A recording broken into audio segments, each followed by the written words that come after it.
Добър ден, мили дами! Днес епизодът е с заглавие кървене и менструация. Най-големия проблем е, че повечето от вас не знаят къде е нормата. И това исках да кажа. И представя днес и да дам няколко примери. Първо ще започнем с това какво всъщност е менструацията. Менструация при младо момиче. Това е система на излущване на епителя на лигавицата, която настъпва в резултат на недовършена зараждане, на неизвършена бременност и такова месечно кървене. Се случва средно на всеки 28-30 дни. Тук ще представя матката. Няма за какво. Това е матката, която в някои от следващите епизоди показвах. Тук е кухината на матката и тази кухина на матката е облицована с лигавица. И тази лигавица веднъж на всеки 28-30 дни просто се излющва. И се образува менструация, т.е. тази излющена лигавица, тъкан. Свързва се частично с пречистена кръв и под формата на менструация излиза в рамките на няколко дни. Ако сега имаме, например, някакво заболяване, тогава менструацията не е менструация, а е кървене. Кървенето може да бъде малко, средно, голямо, много голямо. Разликата между менструация и кървене е, че когато става въпрос за менструация, това е менструация, не се съсирвам, а при кървене се появяват съсиреци. Те, разбира се, с различни размери. Тогава можем да имаме работа, например, с миоми, за които също вече съм говорил, а понякога дори с някакво раково заболяване разбира се, свързано с самия мускул на матката. Сега, след като вече знаем това, преминаваме към втората част, а именно как изобщо трябва да внимаваме какъв размер трябва да има менструацията. Така е. Нормалната менструация в рамките на тези няколко дни, 5, да кажем 6 дни, заема обем около 10 милилитра. Дали това е много? Не. Според мен не е много. Често, ако в един ден се увеличи, тази менструация изведнъж се засили и се удвои, и изведнъж си мислите, Боже мой, кървя, и не се знае какво се случва. Тук е второто представяне. Тук има 80 мл потенциал на, да предположим, менструална кръв. И това е горната граница, нормите, за един тета-цикъл.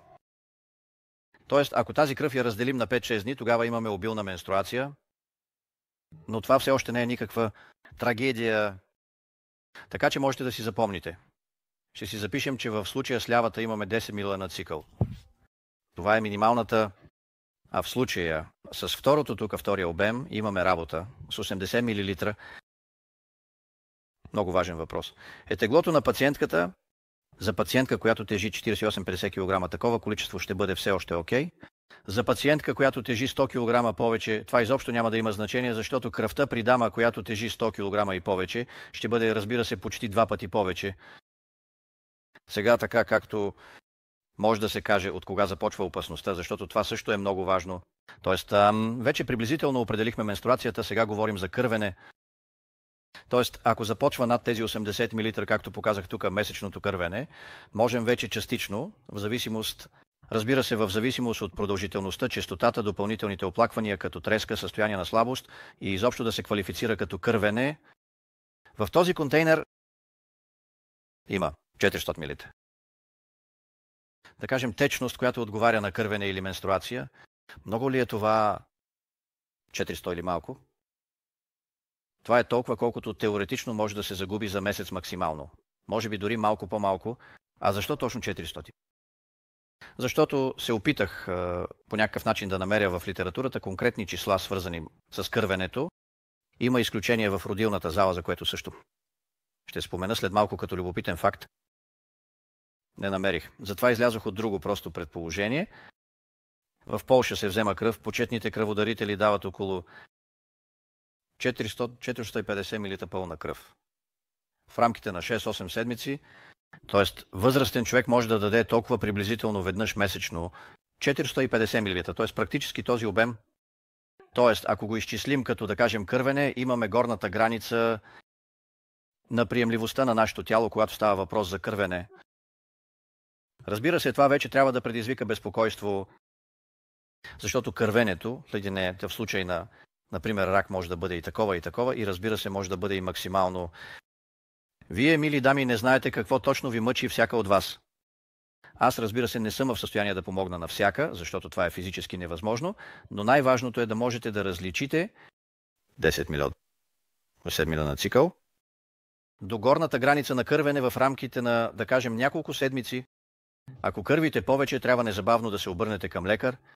Това е много важен въпрос, защото трябва да бъде предприето по-нататъка диагностика за потенциални заболявания. За любопитство, сега ще говоря за раждането като цяло. Раждане, средна загуба на кръв при раждане, ако това е да кажем 300-500. Тоест може да се каже, че всички тези течности заедно имат обем около 500 мл. И това всъщност е нормална загуба на кръв по време на раждане. Когато тази загуба надвишава 1000 мл, започват проблеми. Над 1500. Вече пациентката е много слаба и практически рядко когато се движи. Ако, разбира се, по време на раждането настъпи загуба над 2 литра кръв, това вече е абсолютно тревожно състояние и тя трябва по някакъв начин да получи тази кръв. Така че това е една интересна подробност, но това, разбира се, вече не е ваша задача, а на лекаря, който води раждането, или акушерката, ако трябва да контролира кървенето. Помнете, че тук говорих за кървене в продължение на по-дълъг период от време, а в случая на раждане говорим за събитие, което продължава няколко часа. Тоест, вече сме изяснили тези въпроси. Днес няма да говоря повече, но имам една малка историческа любопитност. А именно, понеже моят дядо също беше лекар в Лвов преди войната, Втората световна война, не сегашната война. Във връзка с това, тогава лекуваха с кръвопускане, т.е. тема близка до днешната. Просто пациента идваше и просто му се пускаше кръв. Пускаше се между 200, 400, 500 мл, т.е. толкова кръв, колкото днес се дарява. Тази кръв, разбира се, се събираше в някакъв общ контейнер. И баща ми разказваше за ситуация, в която като младо момче е трябвало да изнася тази кръв, Това 10, може да се каже литрово ведро с кръв. След като приемаше дядо ми, я изливаше в тоалетната. Така че, това е историческа любопитност и лечение. С кръвопускане, нека завършим днешната презентация. Желая ви приятен ден. И до следващия път.